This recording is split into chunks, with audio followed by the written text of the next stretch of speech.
अस्सलामुअलैकुम। आज मैं आप लोगों के साथ शेयर करने वाली हूँ मजेदार सा कोफ्ता मसाला।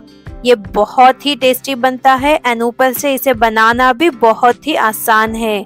तो मैं इस वीडियो में शेयर करूंगी कि बिना टूटे आप कोफ्ते किस तरह से बना सकते हैं। तो रेसिपी को एंड तक फॉलो कीजिए और अगर अभी तक चैनल को सब्सक्राइब नहीं किया हुआ है तो दोस्तों याद से चैनल को सब्सक्राइब करना ना भूलें। तो चलिए स्टार्ट करते हैं। सबसे पहले हम कोफ्ते के लिए मसाला पीस लेंगे, जिसके लिए मैंने यहाँ पे 500 ग्राम कीमा ले लिया है। अब इसमें हम कुछ मसाले ऐड करेंगे, जैसे कि 2 टेबलस्पून अदरक लहसुन का पेस्ट, नमक ऐड कर लेंगे अपने टेस्ट के अकॉर्डिंग, 1 टेबलस्पून हम इसमें धनिया पाउडर ऐड कर लेंगे, हाफ टी स्पून हम इसमें जीरा पाउडर ऐड कर लेंगे एंड 1 टेबलस्पून लाल मिर्च का पाउडर। इसके बाद हम इसमें ऐड करेंगे 2 टेबलस्पून सूखा नारियल का पाउडर, हाफ टी स्पून हल्दी ऐड कर देंगे एंड इसके बाद हम इसमें ऐड करेंगे 5 हरी मिर्च, 1 मीडियम साइज की प्याज ऐड कर ले रफली चॉप करके एंड इसके बाद हम इसमें धनिया पत्ता ऐड कर देंगे। धनिया पत्ता ऐड करने के बाद इसमें हम ऐड करेंगे अब हाफ टी स्पून गरम मसाला। अब इन सबको हमें अच्छे से पीस लेना है। आप चाहे तो मिक्सर में इसे ग्राइंड कर ले या आप फूड प्रोसेसर का भी इस्तेमाल कर सकते हैं। हमने ये सारे कोफ्ते का मसाला पीस लिया है। देखिए इस तरह से हमें एकदम से सॉफ्ट पीसना है। अब हम ये छोटा बॉल साइज का मिक्सचर लेंगे और इस तरह से रोल करके कोफ्ता बना लेंगे। अब आपको छोटा या बड़ा जो भी साइज का कोफ्ता बनाना हो उस हिसाब से आप मसाला लें और बना लें। देखिए इस तरह से हमें कोफ्ता बना लेना है। मैंने इसी तरह से सारे कोफ्ते इधर बना लिए हैं। कोफ्ते बनाने के बाद हम कढ़ाई में तेल गरम कर लेंगे और कोफ्ते ऐड कर लेंगे और अब मीडियम हीट पे हम 2 मिनट के लिए कोफ्ते को फ्राई कर लेंगे। ज्यादा ब्राउन नहीं करना है, बस हल्का सा हमें इसको 2 मिनट के लिए फ्राई करना है। अब ये देखिए करीब 2 मिनट हमने इसको अच्छे से फ्राई कर लिया है। अब हम इसको निकाल लेंगे।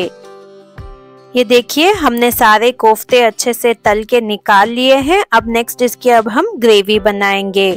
ग्रेवी बनाने के लिए मैंने यहाँ पे कढ़ाई में 2 चम्मच तेल गरम कर लिया है और इसमें ऐड कर देंगे हाफ टी स्पून जीरा ऐड करने के बाद इसमें मैं फ्रेश करी लीव्स ऐड करूंगी और 2 मीडियम साइज की फाइनली चॉप की हुई प्याज ऐड कर लेंगे और प्याज को थोड़ा सा सॉफ्ट होने तक हम इसे सौते कर लेंगे। अब प्याज अच्छे से सॉफ्ट होने के बाद इसमें हम ऐड कर लेंगे 1 टेबलस्पून अदरक लहसुन का पेस्ट और हल्का सा इसको सौते करेंगे ताकि अदरक लहसुन की कच्ची स्मेल ना रहे।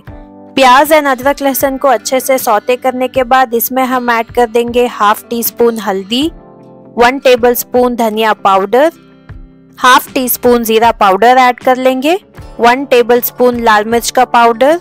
अब इन सारे मसालों को हम 2-3 मिनट के लिए लो हीट पे अच्छे से भून लेंगे। अब इन सारे मसालों को अच्छे से भूनने के बाद इसमें हम ऐड कर देंगे 1 बड़े साइज के टमाटो प्यूरी एंड इसको अब अच्छे से एक बार मिक्स कर लेंगे और लो हीट पे हम लिड क्लोज करके इसे 5 मिनट के लिए पकने देंगे। 5 मिनट बाद इसे ओपन कर ले एंड एक बार मिक्स कर ले एंड इसमें अब हम ऐड कर देंगे कोफ्ते। एक बार मिक्स कर लेंगे एंड अब इसमें हम ऐड कर देंगे 1/4 कप के करीब पानी। अपने टेस्ट के अकॉर्डिंग नमक ऐड कर ले, 1 टीस्पून मीट मसाला ऐड कर लेंगे। अब एक बार अच्छे से मिक्स कर ले और अगर आपके पास मीट मसाला ना हो तो कोई भी आप चिकन मसाला इस्तेमाल कर लें एंड अब लिड क्लोज करके हम इसे लो हीट पे 10 मिनट के लिए कुक करेंगे सो दैट दम पे ही कोफ्ते भी हमारे अच्छी तरह से पक जाएंगे। अभी देखिए 10 मिनट बाद हम ओपन कर लेंगे और मसाला एकदम खतरनाक लग रहा है। तेल भी अच्छे से सेपरेट हो चुका है। इसमें अब हम ऐड करेंगे हाफ टी स्पून गरम मसाला पाउडर एंड इसके बाद हम हाफ टी स्पून कसूरी मेथी को क्रश करके ऐड कर देंगे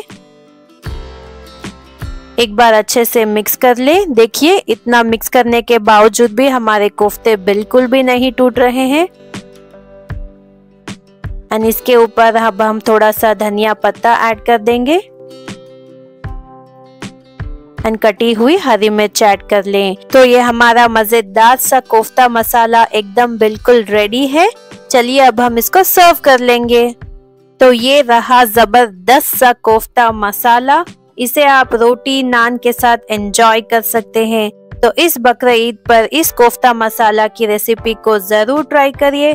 मेरे घर पर तो ये जरूर बनता है, तो आप लोग भी इसे बनाइए और अपने फैमिली और फ्रेंड्स के साथ एंजॉय कीजिए।